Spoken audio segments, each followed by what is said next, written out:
Okey, semua boleh nampak cikgu punya slide? Boleh.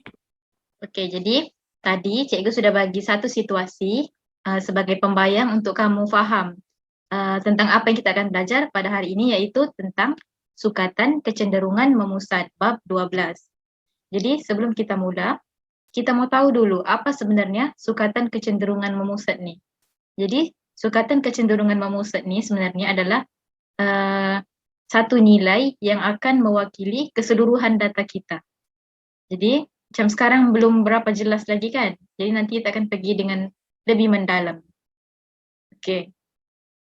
Jadi di dalam sukatan kecenderungan memusat ni kita ada dua jenis data, iaitu data terkumpul dan juga data tak terkumpul. Tapi hari ini kita cuma akan fokuskan kepada data tak terkumpul, di mana di dalam data tak terkumpul ni kita akan cuba fahami dan juga cari apakah yang dimaksudkan dengan mode, median, mean dan juga nilai ekstrim bagi satu set data.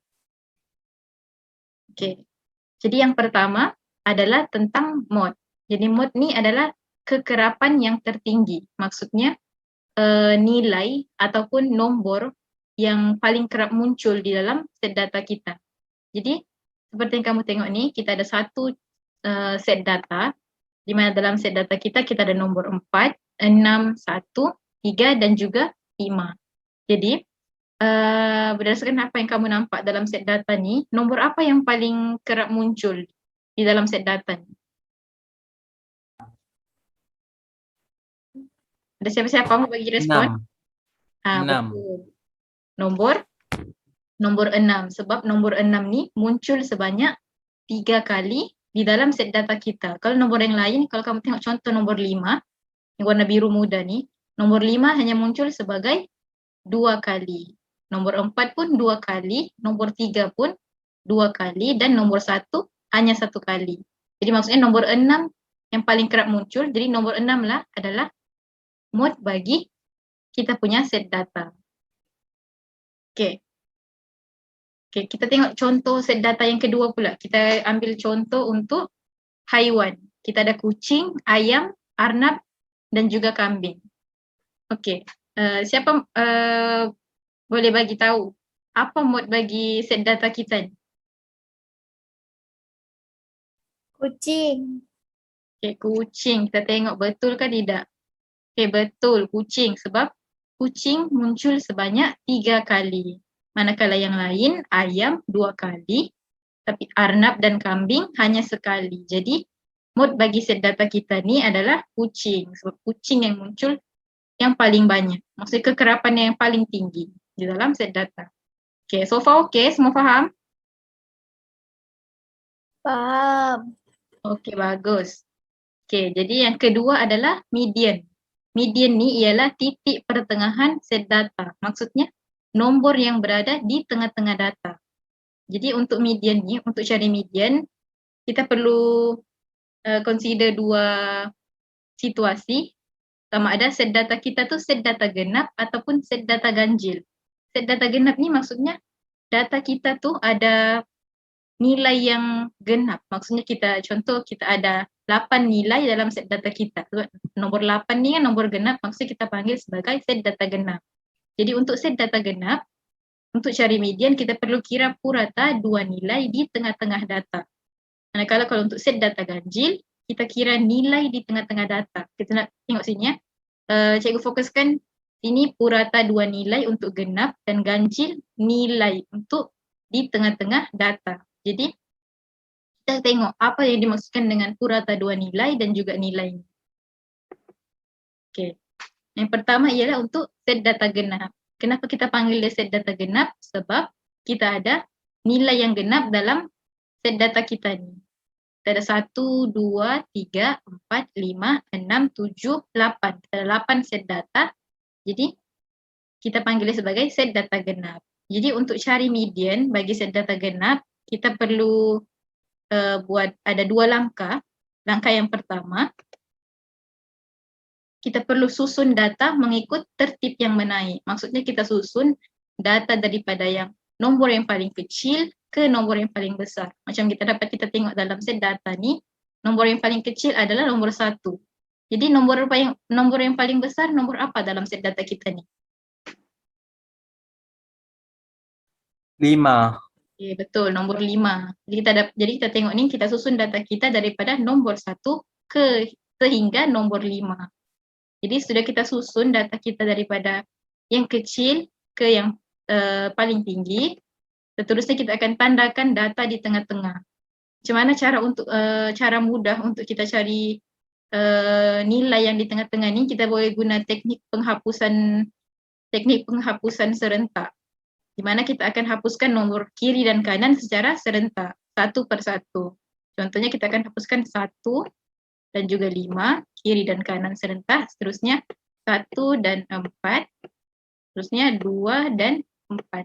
Tinggallah nombor 3 dan 3 di tengah-tengah ni. Jadi kita tak boleh hapuskan ni nombor 3 dan 3 ni. So, kalau kita hapuskan, nanti kita tiada data. Jadi sebab itulah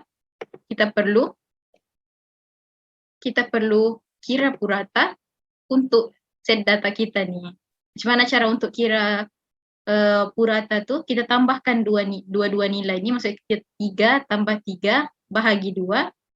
Jadi hasil kiraan purata tu kita dapat 3. Jadi yang bermaksud 3 tu adalah median bagi set data genap kita ni.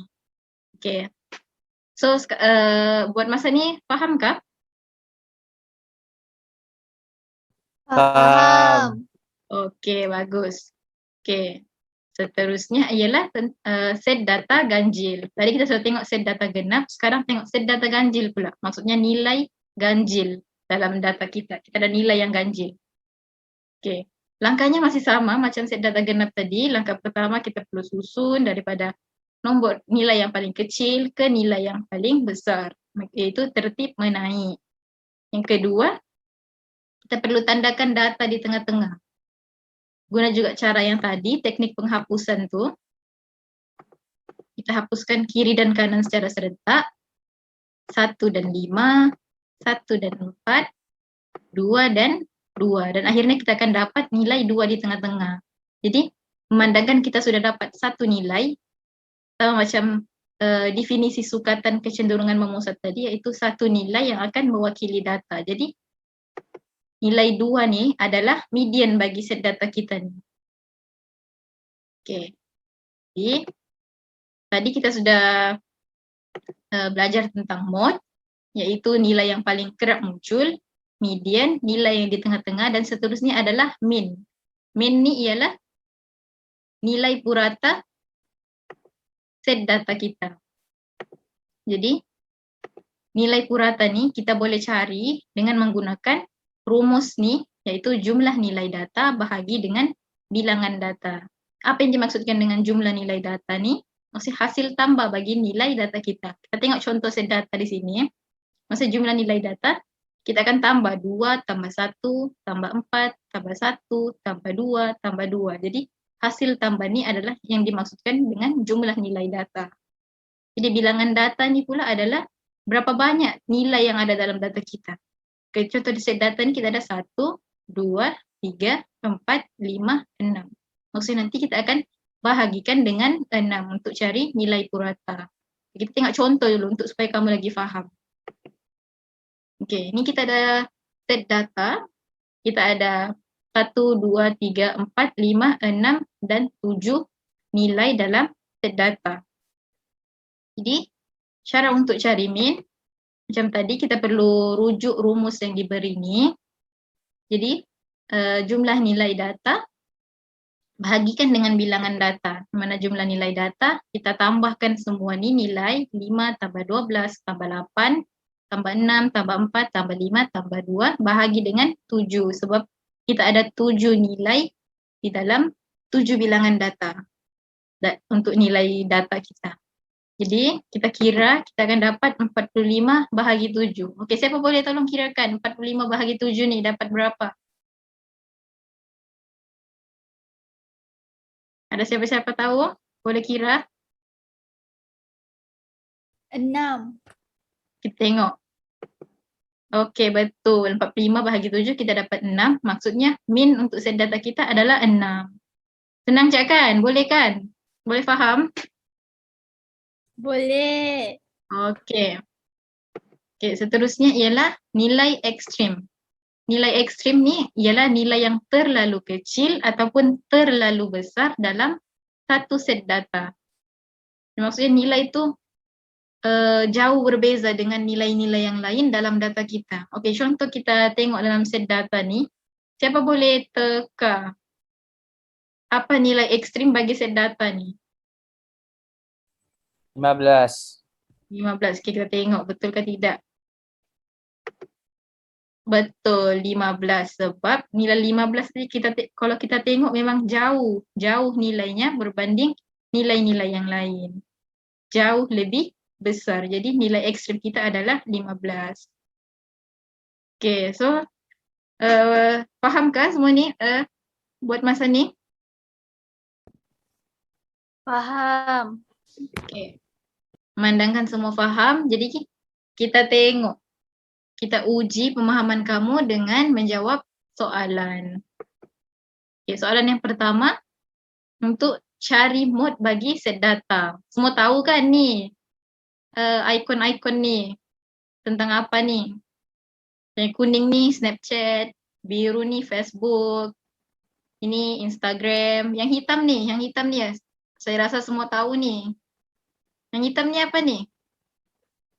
TikTok. Okay, betul, TikTok. Okay, jadi berdasarkan empat ikon media sosial ni, kita nampak, jadi kita perlu tentukan apa mode bagi set data ni. Jadi, ada siapa-siapa boleh bagi tahu apa mode bagi set data ni? TikTok. Ya, kalau kita nampak, TikTok adalah mode bagi set data sebab TikTok yang muncul paling banyak dalam set data kita ni, iaitu sebanyak 4 kali. 1, 2, 3, 4. Kalau yang lain Facebook hanya 3 kali, Instagram pun 3 kali, Snapchat 2 kali. Okey, bagus semuanya. Okey, kita pergi soalan kedua pula. Tentukan median bagi set data. Okey, apa ni median? Siapa ingat tadi apa median data set data ni? Nilai tengah. Okey, betul. Median adalah nilai tengah. Jadi, langkah pertama susun dengan tertib menaik. Jadi, langkah kedua, siapa ingat apa langkah kedua? Tandakan nombor di tengah. Okey, betul. Kita tandakan nombor yang di tengah. Kita boleh guna cara teknik penghapusan. Kita hapuskan kiri dan kanan secara serentak. 9 dengan 15, 10 dengan 15, 11 dan 14. Jadi kita tinggal nombor yang di tengah adalah nombor 12. Jadi secara automatik 12 ialah kita punya median. Okey, soalan seterusnya. Rumus manakah yang betul untuk mencari min bagi set data ni? Jadi rumus yang mana? Rumus yang di atas kah, rumus yang di bawah? Bawah. Rumus yang di bawah. Okay, kita tengok betul ke tidak? Okey, betul. Rumus yang di bawah, iaitu kita perlu bahagi jumlah nilai data dengan bilangan data. Okey.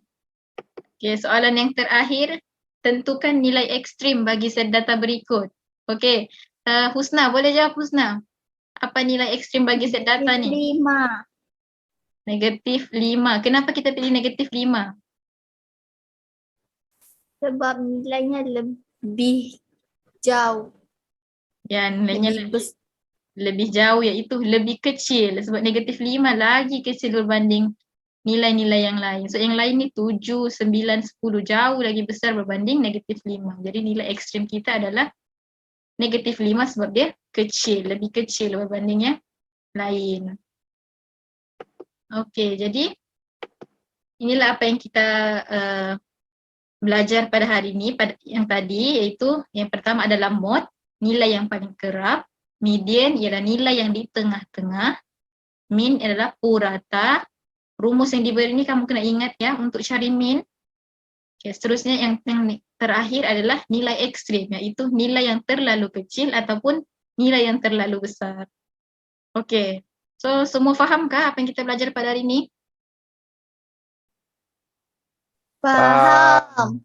Okey, memandangkan semua faham, cikgu tinggalkan 2 latihan tambahan untuk kamu buat. Nanti kelas seterusnya kita akan bincang. Okey, nanti kalau siapa-siapa ada soalan, boleh jumpa cikgu, okey? Okey, terima kasih Okey. semua. Terima kasih, Kasih cikgu. cikgu. Okey.